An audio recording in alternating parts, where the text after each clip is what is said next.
Ке има висококатници на паркингот спроти Holiday Inn. Градоначалникот на општина Центар тврди дека идејата за згради на таа локација е стара 50 години, но нема да дозволи градба по вкус на инвеститорот. Откако МГ Фешн и обновители на МПЦ купија од државата дополнителни 9000 метри квадратни, се погласни се најавите дека наскоро ќе се појави инвеститор кој ќе достави план за градба до општината. Наша задача, посебно и со тој план, ќе биде скроз намалување на висини и што е можно правење повеќе на зелена површина. Сакам само јавноста да знае дека планот, односно тоа што е нацртано, тоа е во 2012. И во 2002 се 100 катници.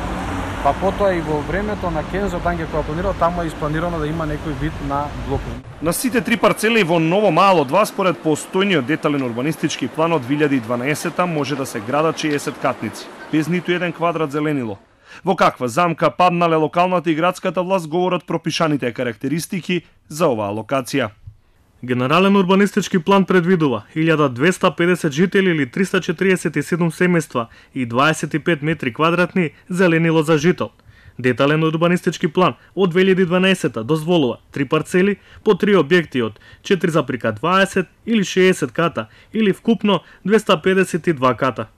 За сега парцелите ги купуваат и укрупнуваат две фирми. Од пред еден месец бизнис дуото МГ Фешн на Зоран Антики и обновители на МПЦ се стекнаа со дополнителни 9000 метри квадратни државно земјиште за 2,8 милиони евра од транспорт и врски.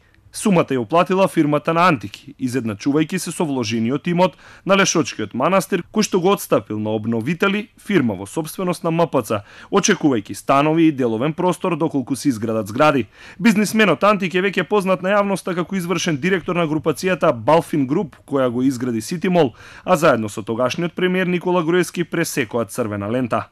Неодамна Балфин Груп преку својата продолжена рака Скопје Изгейт отпочна да го гради мини градот на местото на Скопски саем, проект тежок над 300 милиони евра.